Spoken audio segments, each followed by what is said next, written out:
Hey everyone, Sombre here. This is the third of my videos doing national overviews for the Empire factions in the Warhammer mod for Dominions 5. I've talked about Altdorf and Nuln, so now I'm going to talk about Middenheim. It'll be the usual format of taking a look at the nation, giving an overview of it, looking through their recruitable units, their recruitable commanders, any national spells they have, heroes and multi-heroes as well. And then talking about their pretender selection a little bit, although these aren't really guides to how to build a pretender or what you should do with the nation, they're just an overview, so we'll just have a quick look at the pretender selection. And then I'll have some thoughts about what scales would make sense for the nation as well. A lot of information that will be useful to you for this nation was already covered in the Altdorf video. So I would definitely recommend watching that because anything that I've covered in the Altdorf video I will be skipping over for this and just concentrating on the things that are different in Middenheim. I should also say that I am currently using version 2.53 of the mod, which is not out yet, it's just coming out this weekend, so you'll see some things that aren't in the current version, which I've changed slightly for Middenheim, Pretender Selection, and a couple of bits like that. Like all other Warhammer nations, Middenheim is a nation in the Middle Ages. Let's take a look. Middenheim, Wolf of the North. Middenheim, the city of the White Wolf, is a power within the Empire, the largest and most powerful realm of men in the Old World. It is a land where magic, invention, and courage of mortal men rub shoulders, each an essential weapon in the war against malign powers. The forces of Nordland, Hochland, and Ostland align behind the might of Middenheim. So going to the national overview. Our race is humans, of course. Military is made up of medium and heavy infantry with extremely heavy cavalry and dedicated missile units. This is the same that I've said for Altdorf as well. In terms of magic, the colleges allow access to all non-blood magic, but their taxes make labs more expensive. So, like Nuln and unlike Altdorf, our labs cost 700 gold instead of 500 gold. So you are paying a tax on that. You want to bear that in mind. Our priests are average. Unlike Nuln and unlike Altdorf, Middenheim does not have access to a Holy 3. Obviously, that's mostly relevant in terms of divine blessing, maybe a little bit of smite, and of course the ability to take thrones. You can use your prophet to take them, but you don't have a recruitable Holy 3. So let's take a look at our starting income. The Temple of Ulrich is one of your starting sites. You get 1 fire gem per turn, 2 nature gems per turn, and it allows you to recruit Wolfkin, that's your capital only sacred, and Wolf Father, which is the leader for your capital only sacreds. Then you have the White Wolf chapter house, which gives you 1 air and 2 water, so quite a varied gem income to start with, and that enables the recruitment of Tutagen Guard, which are a non-sacred capital only troop. Let's take a look at the recruitable units, starting off with the Hunting Hound, kind of an interesting one. So Hunting Hounds are generally what you would consider to be a kind of a lance catcher unit. They are undisciplined, they are animals, they have pretty bad stats, but they can bite things up. 14 slashing damage at 11 attack is not nothing, but they don't really have the protection or the morale or the magic resistance or anything else to stay around. They've got some nice survivals and snow movement, and their map moves pretty good, so you can move them around in stacks that are moving quite quickly. And they don't require any upkeep, and they're very cheap. Only 6 gold each, no upkeep. So you can use these for a bit of patrolling, for instance. They don't have particularly good precision, but it still comes out as 0.7 patrol strength for 6 gold. It's not bad, considering they don't have any upkeep at least. You can only recruit 10 of these per turn, and that is mainly there to stop the AI from going crazy building huge numbers of these, but yeah, you're limited to 10 per turn. I like to use Hunting Hounds as lance catchers, which is to say they can absorb the first hit from like knights and things like that that do 1 very powerful hit at the start. They can sometimes be quite a good distraction, and you can use them for patrolling. They used to have really good siege strength because of kind of a weirdness about the way that I had set them up, but they now do not. They have fairly low siege strength for the gold cost. They're not particularly great as sieges, but kind of a useful thing to have in your arsenal, Hunting Hounds. Being able to just put out 10 of those into a queue and just catch a bunch of lances with them is pretty cool. So moving on to the state troops. The state spearmen for Nuln, we were talking about, is a bit higher quality. The state spearman for Middenheim is also slightly higher quality than the kind of militia-y one that Altdorf has, in that it does come with a plate cuirass. So despite being very cheap, 8 gold, they are a decent amount of resources to build. They're not particularly good or anything. They've got the morale of a proper state troop, and they've got the map move because of their ability to march, because they're training as state troops. You can see here in the south, spearmen are given lighter armor over inferior training. That's throwing a bit of shade on Altdorf. The provinces of the northeast recognise the vital role they play and ensure they're well armoured and as drilled as any state troop. So they're even more of a resource sink than you would typically get from state troops, because it's 8 goals, 21 resources, and you get a guy who basically will stand there, be relatively tough. He won't immediately run away, and he can maybe poke things a bit with a spear, so kind of a blocker troop. It's a little different. Another difference they have is that their archers are slightly better. The northern provinces, as it says here. These archers are not state troops, they're kind of military, so lower map move and everything, but many of them are from Hochland or Ostland, where archery is this very strong tradition in their culture, and they'll be good shots and more reliable, so better morale and a bit better precision than usual. Only 9 gold, so yeah, it's not a bad little archer, that. Short bow for 9 gold with okay stats, slightly better than usual stats. The halberdier and the free infantrymen are much the same as we've already talked for Altdorf, so I'll skip past those. Crossbowmen cost a little bit more because they're I think they have cost a little bit more in terms of recruitment points. Oh, they're limited recruitment. I should actually put how much is the recruitment cost there. I'll go do that now, or rather, how many you can recruit per turn. So I've now added in that you can recruit just 5 per month. So obviously that being restricted, while crossbowmen are still kind of useful, and 10 gold, 13 resources for crossbow is not bad, with good map move and so on. They're obviously not something that you can really rely on in this station or mass in any sense, so you'll just be getting a few of these sometimes to kind of beef up your ability to penetrate through armor. A quick note on the state swordsman, as it says down here, the swordsmen of Middenheim are almost always followers of the warrior god Ulrich, that is the god mostly worshipped in Middenheim, and they take their physical training very seriously. So your state swordsmen get an extra point of strength, means they do a bit more damage, and it makes this unit in general more attractive. For 10 gold, you're getting a unit with pretty good stats really overall, and able to hit hard, so maybe more of an option than for Altdorf or Nuln. Here is a unique unit for Middenheim, the Huntsman. You can recruit these in any fort, and you recruit them in any forest as well, so you can get these in some extra locations. They're very similar to the Archer, the Shortbowman, but they have better map move. They have survivals, snow move, and forest survival. And they come with better precision, 12 instead of, I believe it's 11, and slightly better stats overall, a bit of extra strength and hit points, but they do cost more gold, 2 more gold in fact. Obviously, with them being more expensive, they're not what you would want to use in combination with flaming arrows, because you just want to field as many bowmen as possible.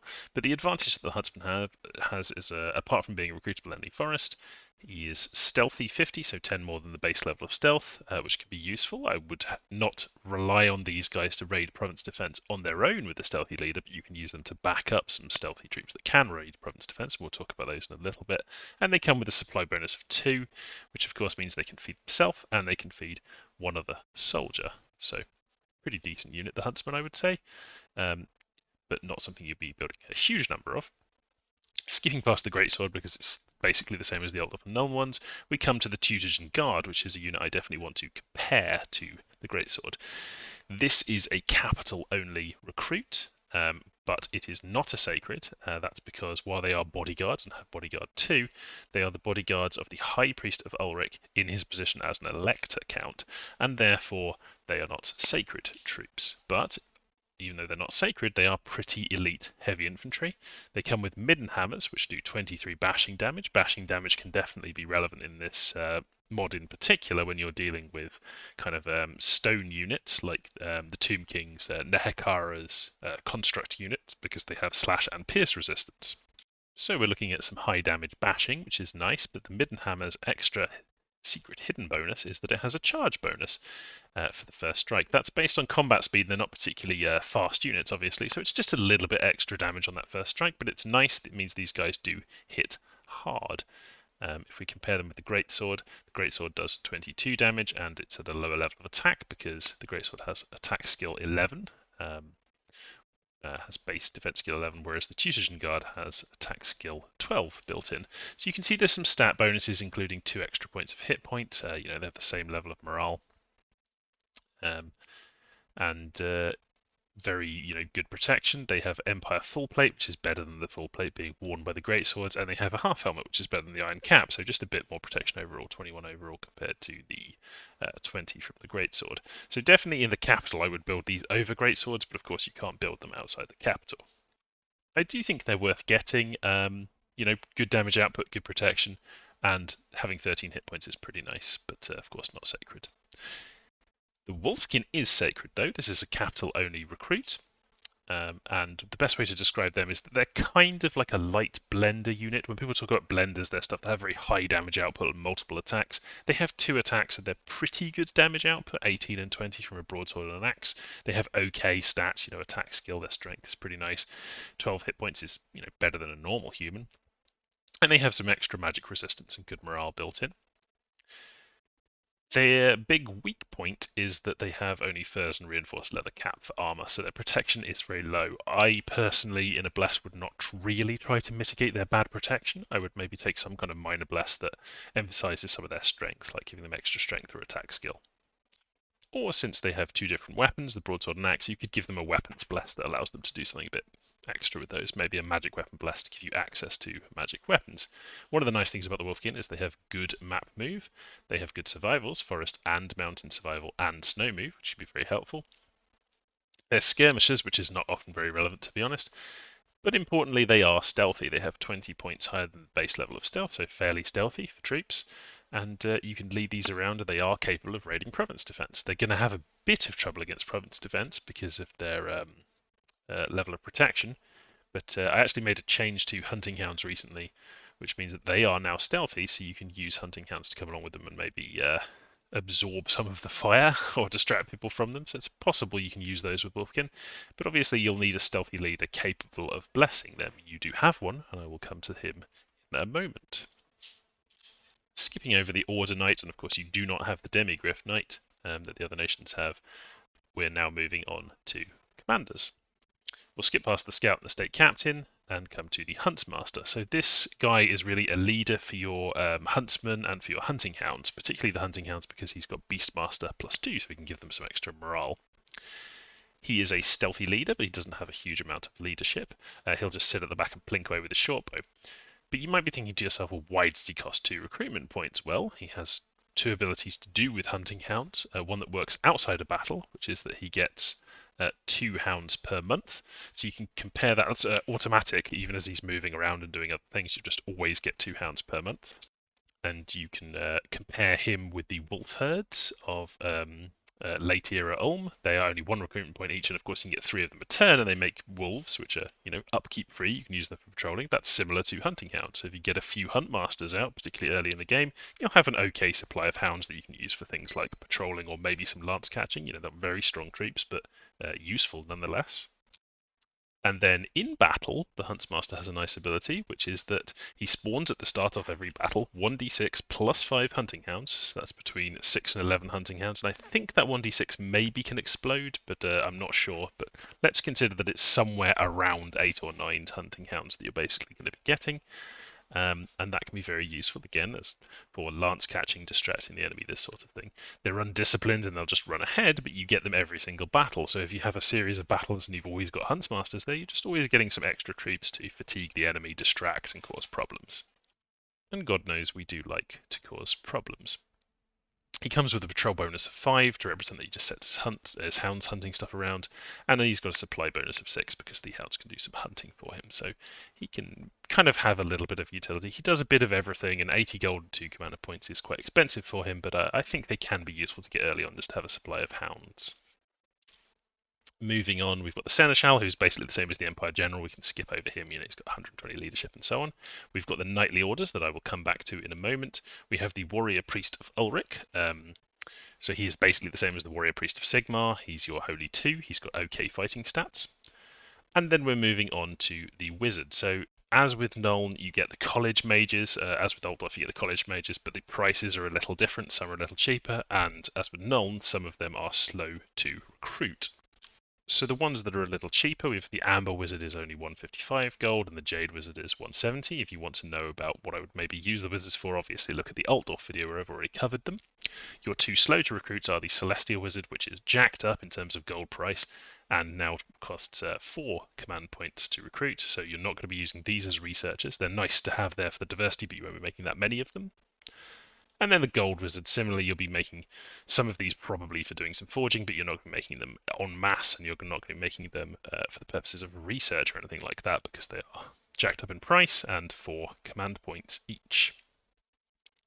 You will notice that in amongst all of these college wizards, you have an extra guy, this blue guy right here, the Ice Wizard of Kislev, and he is on loan from the Kislev faction. He doesn't have access to the national spells that Kislev have, you know, their water boosting one and their mini version of Falling Frost, but it's still nice to have access to this Bright Wizard-esque water mage. He comes with Water 2 Air Magic level 1. It means you can cast some things like Freezing Mists, bits and pieces like that. Water 2 is a nice thing to reliably have because your other mages don't get up to Water 2. As with the Bright Wizard, he's got kind of elevated stats, 12 hit points, it's nice to keep him alive maybe, and Combat Cast is nice to have, as well as 10 cold resistance to keep him safe from cold magic.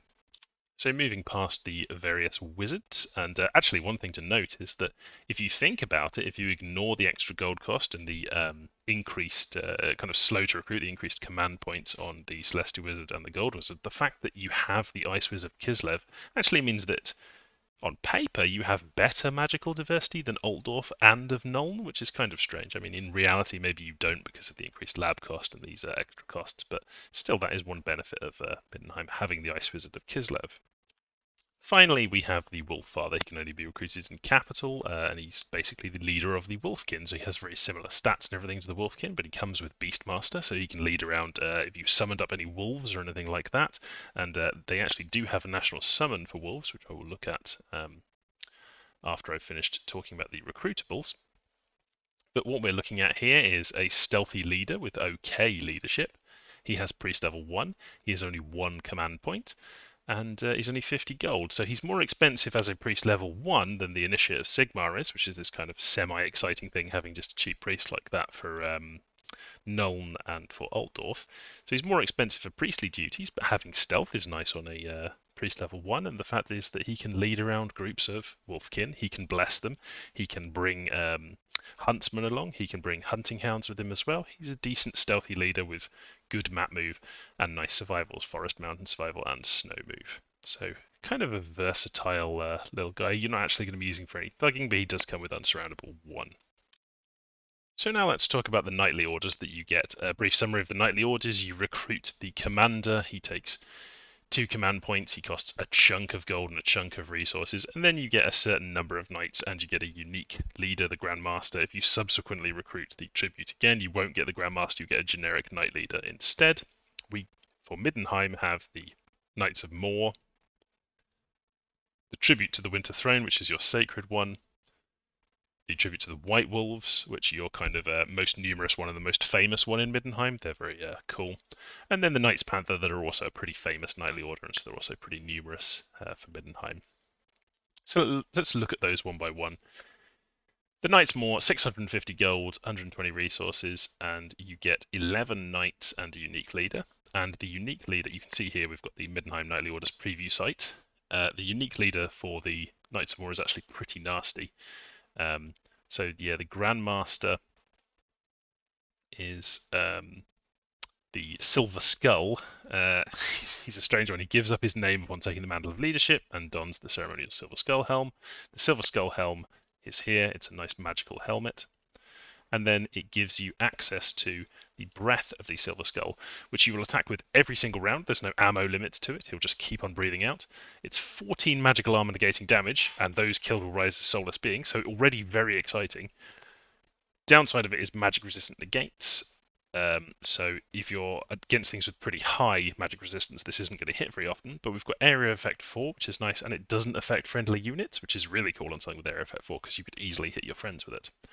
So against things that don't have particularly good magic resistance and have good protection where armor negating is going to be particularly nasty, this can really be incredibly destructive and you'll want to thug him up. If you were playing against Middle Era Ulm, for instance, this could be an amazing guy, and you'd really want to keep him alive so he can just run around breathing on them, killing them and turning them into zombies. Other than that, his stats are good, high protection and everything that the Grandmasters tend to have. So let's look at the knights that he comes with, the Knights of Moor. They have the basic good stats that Inner Circle knights tend to have. but they don't have a lance. Instead, they have the Sword of Mob, which is magic. Having access to magic weapons is always really, really cool, and it's got pretty good stats. The Sword of Mob, it's basically a broadsword that is magical, but also anyone who's killed by it will rise as a soulless being. Can be very helpful because you're generating soulless as you kill people, and that will help you by distracting and taking fire away from your knights and more. So I would say pretty strong, particularly given their really nasty Grandmaster.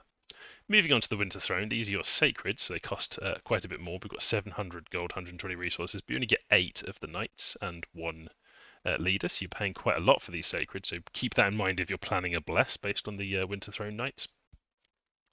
Your Grandmaster is pretty standard. He comes with Priest level 1, which is nice for blessing his boys, of course. You want to see that. He comes with a bit of Siege bonus, which is nice, and Pillager, which can be kind of useful, though I'm not that into it. And he is, of course, Sacred himself and has kind of elevated stats, high strength and hit points for a human, that's for sure.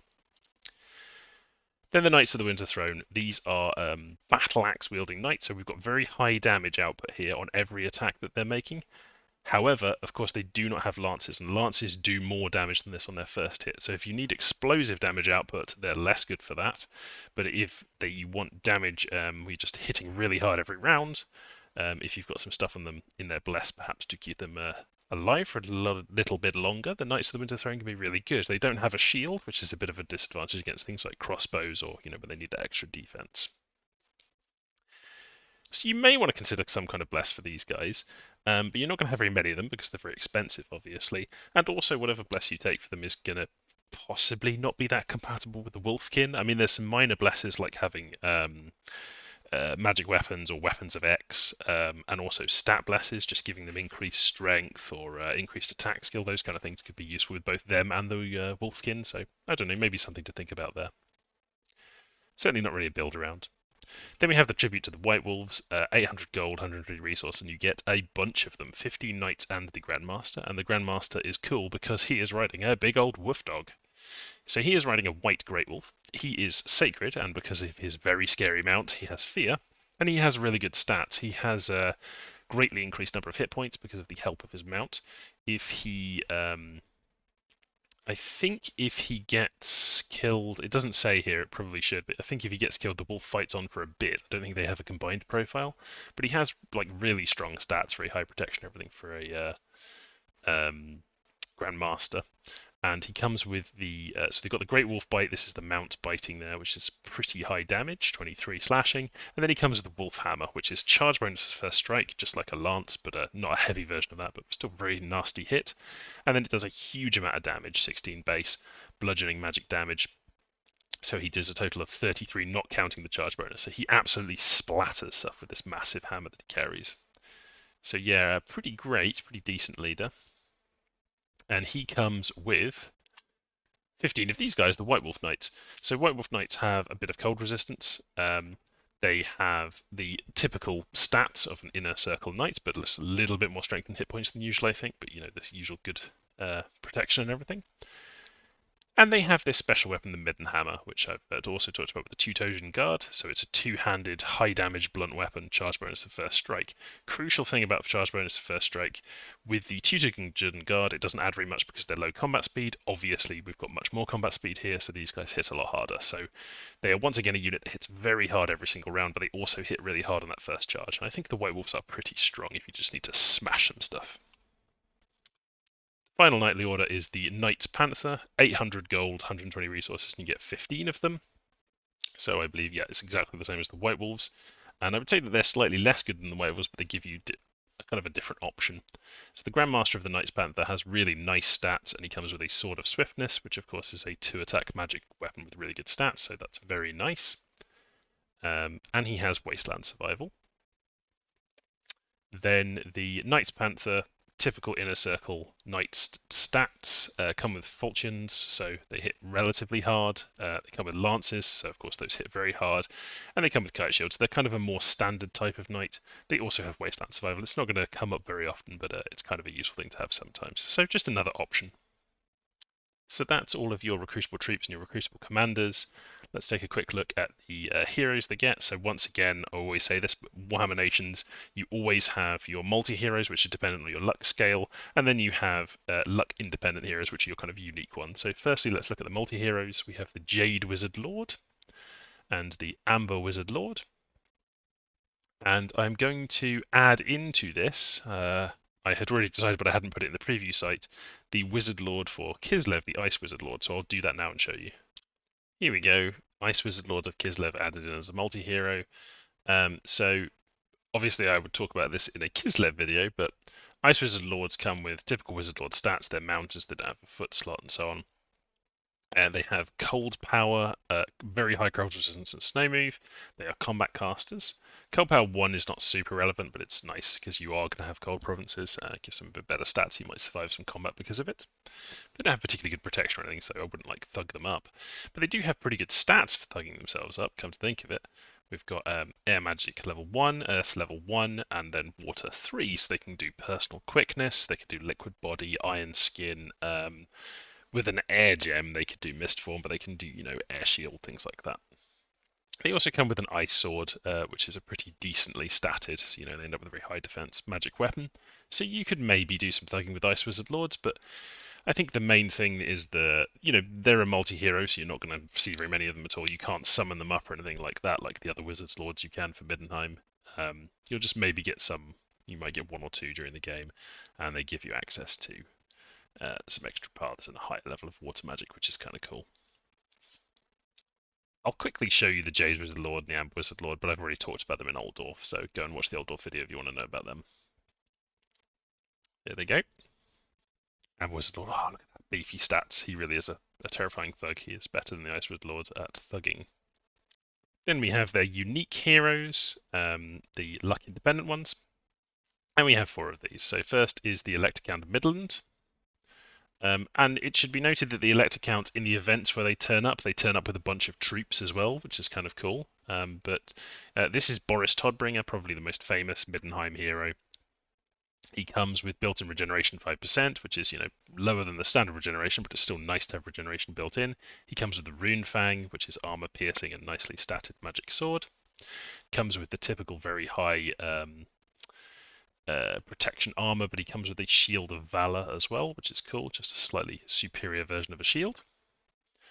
And yeah, he's a good leader. He doesn't have that many slots because he's already carrying magic weapons and doesn't have a foot slot because he's mounted. But you could definitely do some thugging with Boris, and he's a good leader and comes with a bunch of troops. Oh, he's also got pretty high magic resistance. 17 magic resistance is pretty nice, which is one less thing to worry about. Then we have the Elector Count of Hochland. Aldebrand Ludenhoff is an avid hunter, so he comes with a little falcon that he's bringing into battle with him. And his trained falcon can attack people, and if it does manage to do damage, it can tear out one of their eyes, which is always nice. It's always very funny when that happens. Other than that, he's a really good leader, so you can lead a huge number of units, an absolute tactical genius. The people of Hochland swear he is the greatest leader, assigning almost supernatural abilities to him. He comes with the Rune Fang, as all the Elector Counts do. And he's got built-in patrol bonus and some survivals. He's just got forest survival and then decent map move. But he's really just kind of a thematically cool general. And he comes with a bunch of thematically appropriate troops when he turns up, a little mini army. Then we have the Elector Count of Ostland. He is very similar to the other Elector Counts in that he has a Rune Fang. This one is more of a ranged fighter. He has an enchanted bow. Which he will just plink away with throughout the entire battle. It's not terribly powerful or anything, but it is really accurate, and he has pretty good precision himself. And it has obviously good range and does a decent amount of damage, but it's not that terrifying or anything. It's just a decent bow that you can fire from the back while being a leader, which is where his stats are kind of themed around. He does come with his own army, like the others, and he has snow move, wasteland survival, and forest survival, so decent survivals and good map moves. He's a good leader for moving around a mobile army. And then finally we have R. Ulrich. So the R. Ulrich is the high priest of the cult of Ulrich. He comes with priest level 3, which is really nice, obviously. He gives you an extra guy who can go around and capture thrones and do divine blessings. He's got cold resistance 15 and cold power 1. He is an inspirational leader as well as an AoE to leadership, so pretty good. He's got fire resistance because of the eternal flame of Ulrich in the city. He's unsurroundable and has pretty good stats. You can do a little bit of thugging with him, although because he's a Holy 3, you might not want to do that. You want to kind of keep him alive and keep him out of trouble. He's got magical armor, the Wolf Plate, and he's got a magical weapon, the Hammer Axe of Scroll. The Hammer Axe of Scroll gets 2 attacks. They're very high damage, as you can see. And they also have this extra effect on damage to slay magic. So magic resistance negates and only affects magic beings, but this allows you to do 999 damage, so obliterate a magical being if you do manage to hit them with it. So you can kind of use him to take out a magical being, possibly, like a tree man, something like that. Little sip of drink. He also is a Dominion spreader, so he's always blessed, and having that extra bit of Dominion spread is nice. So it's like just having an extra profit, basically. So those are your unique heroes. The only things I have left to talk about now are the national spells, which I will get to in a moment, and then the pretender selection and possible scales and things like that. So national spells, you get all of the Wizard Lord spells that I've talked about in the Altdorf video, so definitely go and watch that to see the Wizard Lords that you can get. And then you get 1 extra spell in Conjuration. So in Conjuration at level 4, in addition to having Contact and Wizard Lord, you also have Bind White Great Wolf pack for 5 nature gems and 2 nature. You get 5 plus effect. It's 5 effect and then plus 1 extra effect every 2 levels. So if you cast this with a level 4 nature mage, you get 6. So it's not massively scaling, but a pretender with like 8 would get a bunch of extra ones, obviously. It summons up the White Great Wolf, which is a highly intelligent wolf from the northern forest of Middenheim, and they are sacred to the cult of Ulrich and given great respect. So you have an early-ish game sacred summon that you can throw nature gems into. People who've played with Marverni know how good the sacred boars can be for them. Just having a summonable sacred early in the game is really strong. So let's have a look at the White Great Wolf. So going back to the nation overview, we have the Middenheim Summons preview site. You can see all of the Wizard Lords here. And you also have the White Great Wolf. So let's take a look. So the White Great Wolf is basically built on the Dire Wolf, which is a not very commonly seen big wolf in Dominions, basically. But yeah, Great Wolves don't have the problem of being undisciplined like wolves typically do. They are stealthy, so you can be sending these along with your Wolfkin and your Huntsmasters, probably your Wolf Father, because he will then be able to bless them. They bite fairly hard. 17 damage is not bad for a bite. They have pretty good attack skill. They don't have very good protection. Their magic resistance is okay for an animal, and their morale is excellent for the most part. But yeah, these guys are fast and are not undisciplined, so you can be using them to flank and kill archers and things. And they can take a bless pretty well. They have very good map move and lots of survival, so you can bring them along with your armies. You can use them as a kind of like a light cavalry flanker if you have the right bless. Anything that would be useful for the Wolfkin, for the most part, would be kind of useful for the White Great Wolf, except for like Weapon of X blesses, because I think they don't work on bites.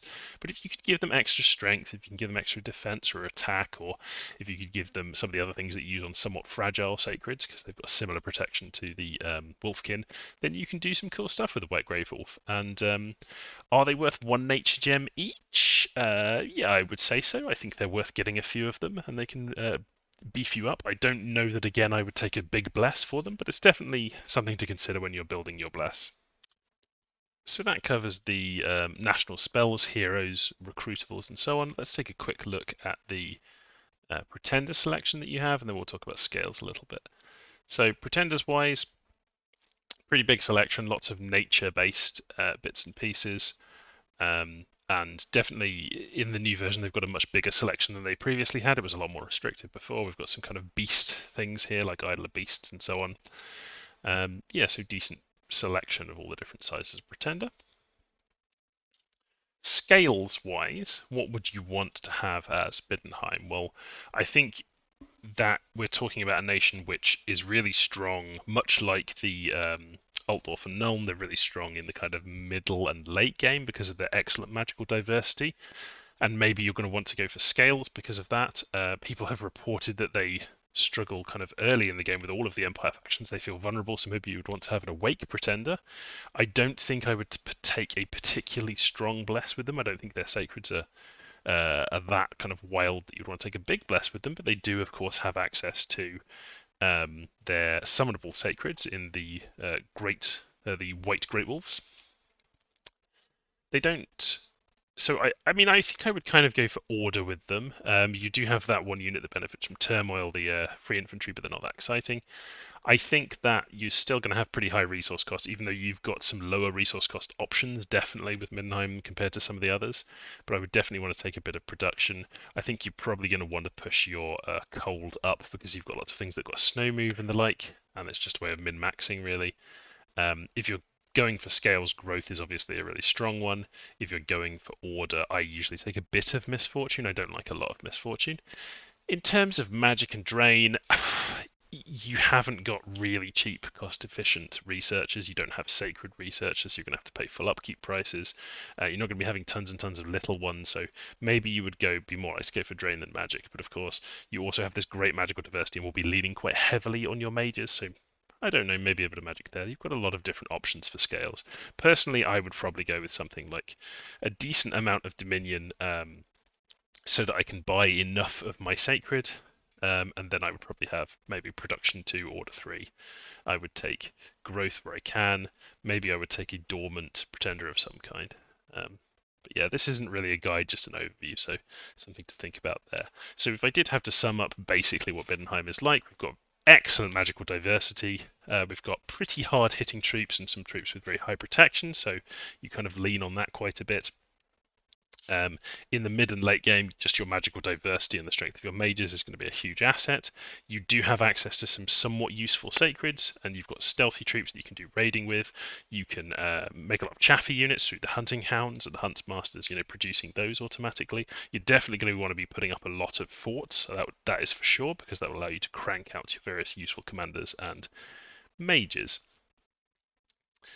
In terms of weaknesses, human hit points are always a problem for battlefield-wide damage or remote attacks. You don't have a super strong sacred, so the enemy could end up rushing you, overpowering you. You may be perceived as weak, even if you aren't actually weak. That's one of the things they have to worry about. And they can sometimes struggle to get going a bit, I think, Middenheim. They've also got the issue that a lot of people feel like with Altdorf and Nuln you get kind of more unique, interesting things, and they're less interested in things with Middenheim. But I think they do get some cool, unique options. And now they've got this new Sacred Wolf. I think that makes them a little bit more interesting as well. So that's everything I wanted to say about Middenheim. I hope you've enjoyed the nation overview. I will put link to the where you can download the mod, obviously, will be in the description, and possibly by the time this video is up, the new version will either be out or it could be like a day or two away. I'll probably do it this weekend. I'll also put a link to the Discord. You can come and discuss anything about the mod with me. I'm always happy to hear feedback. It's just nice to hear from people generally who are enjoying the mod. And I'll also put a link to my Ko-Fi where you can support me, give me a tip if you really like my work and just want to support me. You don't have to, but it's an option. That's all from me today. I hope you have good weekends, and I will see you next time.